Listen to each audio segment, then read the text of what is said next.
Sir, सोंगे चित्रपटाची चर्चा सुरू आहे. काय सांगाल सोंगे चित्रपटाबद्दल? यस, तुम्ही बरोबर म्हणालात. आज सोशल मीडियावर जिथे तुम्ही पाहाल तिथे तुम्हाला सोंग्या आणि त्याचे व्हिडिओज, त्याचे ट्रेलर्स पाहायला मिळतील. सोंग्या या चित्रपटाबद्दल जर म्हणायचं झालं तर अगदी मी असं म्हणेन की आज आपल्या देशामध्ये चंद्रयानसारख्या मोहिमा राबवल्या जातात. तर दुसरीकडे आपल्या समाजामध्ये, आपल्या महाराष्ट्रामध्ये काही समाजांमध्ये अशा काही रूढी आहेत की अशा परंपरा आहेत की ज्या पाहिल्यानंतर मन सुन्न होऊन जातं. असं वाटतं की आपण कुठल्या प्रगतीपथावर जातोय आणि कुठली प्रगती करतोय.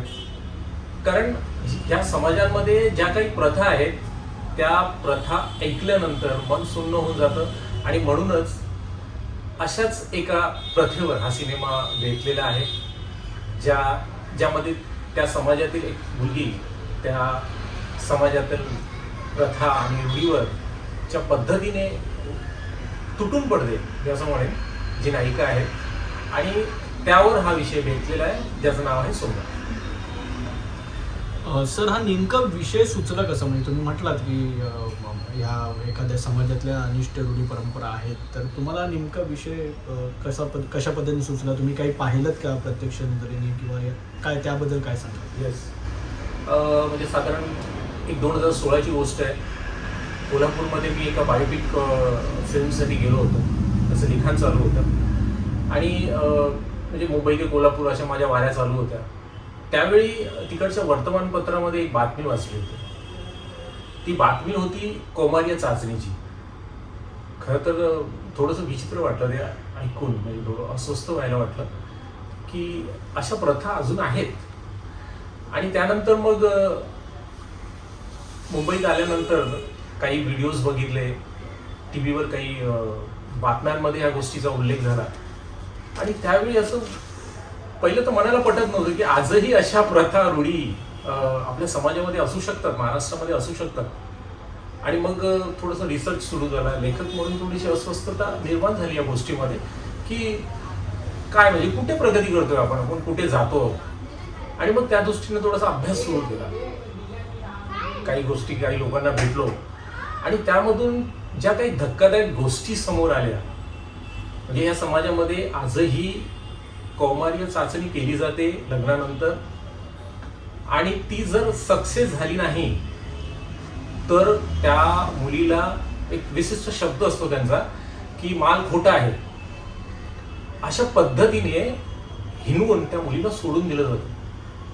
हे सगळं जेव्हा ऐकलं त्यावेळी असं वाटलं की नाही, हे कुठेतरी थांबायला हवं, म्हणजे कुठेतरी ह्याच्यावर आवाज यायलाच हवा. आणि मग खूप विचार केल्यानंतर असं ठरलं की यस, ह्याच्यावर काहीतरी म्हणून लिहायचं, कुठेतरी व्यक्त व्हायला हवं आपण याच्यावर. आणि मग एका स्क्रिप्टचं काम सुरू झालं आणि ती कथा आणि पटकथा म्हणजे सोंग्या. तुम्ही म्हटलात की 2016, त्यानंतर 2018 आणि आता 2023 सुरू आहे. तर चित्रपट येण्यासाठी इतका वेळ का लागला? तुम्हाला काय वाटतं त्याबद्दल? खरं आहे, म्हणजे कसं आहे ना की आपल्या मराठी चित्रपटामध्ये एक मनोरंजन लागतं, एक एंटरटेनमेंट असतो, त्याच्यामध्ये एक नायक असतो, एक नायिका असते. पण ह्या सिनेमाचा जो विषय होता, हा विषय बऱ्याच लोकांना मी ऐकवला. 2018मध्ये जवळजवळ या सिनेमाची कथा आणि पटकथा माझ्याकडे रेडी होती. ही पटकथा घेऊन मी बऱ्याचशा दिग्दर्शकांकडे आणि निर्मात्यांकडे गेलो. त्या म्हणजे संजयजी होते. आणि त्यानंतर ज्यावेळी वैजू नंबर 1 ही सिरियल मी करत होतो त्यावेळी वैभव सरांशी माझा संपर्क आला. वैभव सरांना मी हा विषय ऐकवला. त्यांना तो प्रचंड आवडला. ते म्हणाले की दीपक, खूप सुंदर विषय आहे, पण सध्या आपल्याकडे निर्माता नाही. मी म्हटलं सर, हा विषय आपल्याला करायला हवा. आणि त्यानंतर मग ह्याची प्रोसिजर सुरू झाली. साधारण 2020मध्ये मला वैभव सरांचा एक फोन आला की दीपक, अरे त्या विषयाचं काय झालं, की तो विषय तू कोणाला दिलायस का? तर मी म्हटलं की सर हो, अजून तर सध्या काहीच नाही झालं. तर ते म्हणाले की एक दिग्दर्शक आहेत मिलिंद इनामदार म्हणून, तर ते बरीच वर्ष कथा शोधतायत, तर त्यांना ही कथा ऐकवता येईल का? म्हटलं की सर हो, करू. आणि मग 2 मिनिटातच त्यांनी मला कॉन्फरन्स फोन केला. त्याच्यावर फोनवर मिलिंद इनामदार होते आणि मिलिंद इनामदारांना मी तो विषय ऐकवला. जवळजवळ अर्धा तास आमची चर्चा झाली. आणि खरं तर मिलिंद इनामदारांना सुद्धा ह्या गोष्टीची कल्पना नव्हती. म्हणजे त्यांनी मला दोनदा विचारलं की दीपक, हे खरं आहे का? तर मी म्हटलं की हो सर, हे खरं आहे, ही सच्चाई आहे या समाजाची. म्हणजे खरंच बोलू नये, म्हणजे बोलतो ना आपण सफेद चादर, लाल डाग, जात पंचायत, या सगळ्या गोष्टी इतक्या म्हणजे राग आणणाऱ्या होत्या, सुन्न करणाऱ्या होत्या. आणि हा सगळा त्यांनी मला पुन्हा पुन्हा विचारून घेतलं की दीपक हे खरंच आहे का. आणि मग मी त्यांना काही नोंदी दाखवल्या, काही पेपर्स कटिंग दाखवले, काही व्हिडिओज दाखवले. मला वाटतं एबीपी माझाचे काही व्हिडिओ होते. हे सगळे दाखवल्यानंतर त्यांना ह्या गोष्टीचा विश्वास बसला आणि ते म्हणाले की दीपक यस, या विषयावर फिल्म करायची आपण, कुठेतरी म्हणून हा विषयावर आवाज उचलायला पाहिजे. मागे एका मुलाखतीत ऐकायला मिळालं की आपल्या ज्या सिनेमाचे दिग्दर्शक आहेत मिलिंद इनामदार, त्यांनी खूप काम केलं त्याच्यावर, तर त्याबद्दल काय सांगाल लेखक म्हणून? कसं असतं की दिग्दर्शकाचं स्वतःचं एक काम असतं. म्हणजे जेव्हाही लेखक कथा, पटकथा, संवाद लिहून देतो त्यानंतर खऱ्या अर्थाने दिग्दर्शकाचं काम सुरू होतं. आणि ज्यावेळी मी त्यांना कथा, पटकथा वगैरे लिहून दिली त्यानंतर दिग्दर्शक म्हणून जे काही व्हिज्युअल्स असतात, जे दिग्दर्शकाच्या डोक्यामध्ये तयार होतात, ते व्हिज्युअल्स सत्यता त्यामधली जी की असते ती तपासणं खूप जरुरी असतं. की त्या समाजातली लोक कशी वागतात, त्यांची वेशभूषा काय असते किंवा त्यांची बोलीभाषा काय असते, तर ह्यासाठी त्यांनी काम केलंय. आणि खरं तर हा त्यांचा पहिला सिनेमा आहे. याआधी त्यांनी खूप नाटकं केली आणि त्यामुळे सिनेमा हे माध्यम त्यांना समजून घेणं खूप जरुरी होतं. त्यांनी त्या दृष्टीने 2-3 महिने काम केलं. त्यांचे काही स्टुडंट्स होते, त्यांना विचारून घेतलं. या समाजातले काही स्टुडंट्स त्यांचे होते, त्यांच्याकडनं माहिती घेतली आणि मग त्यांनी त्यांच्या पद्धतीने काम केलं. आणि मला असं वाटतं की दिग्दर्शकाला हे काम करावंच लागतं. त्यांचा स्वतःचा तो वर्क असतंच. आपण पाहिलंय की सोंग्या चित्रपटाची नायिका ऋतुजा बागवे, तर लेखक म्हणून ही कथा लिहत असताना ऋतुजा आधीपासून डोक्यात होती तुमच्या की या कथेला ती न्याय देऊ शकेल, की इतर काही अभिनेत्रींबद्दल तुम्ही विचार केला होता?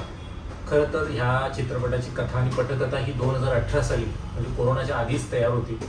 आणि खरं सांगायचं तर ह्या फिल्मच्या नायिकेसाठी सर्वात प्रथम माझ्या डोळ्यासमोर जो चेहरा आला तो म्हणजे मुक्ता बर्वे.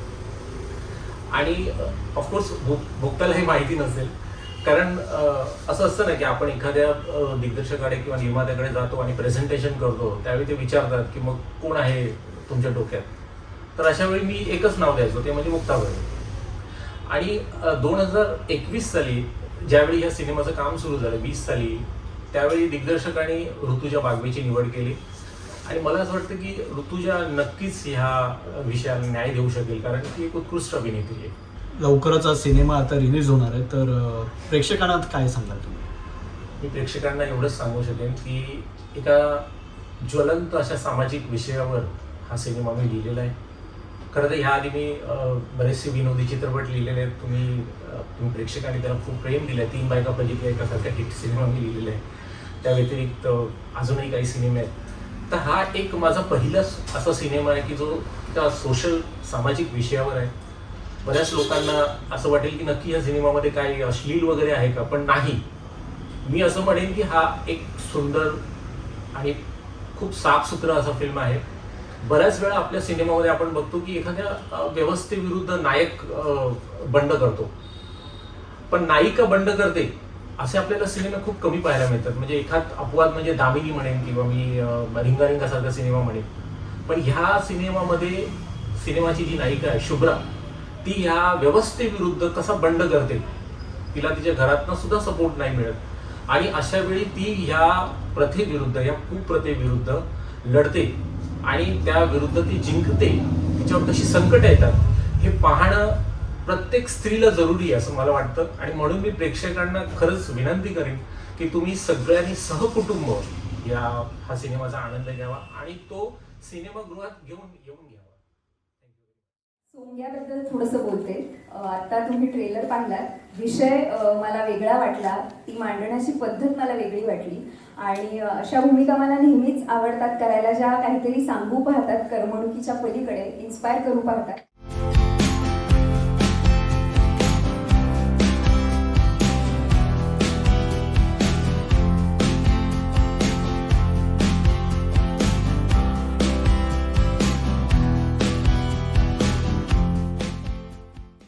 समाजाचं काहीतरी भलं करावं आणि त्या पैशांचं काहीतरी चीज व्हावं, अशा उद्देशाने ही सुरुवात करायची म्हटली. तर आम्ही बऱ्याच जेव्हा कथा आम्ही वाचल्या त्याच्यामध्ये दीपक यादवांची ही जी कथा होती ही आम्हाला जरा भावली आणि मग आम्ही म्हटलं चला इथून काहीतरी सुरुवात करता आली पाहिजे.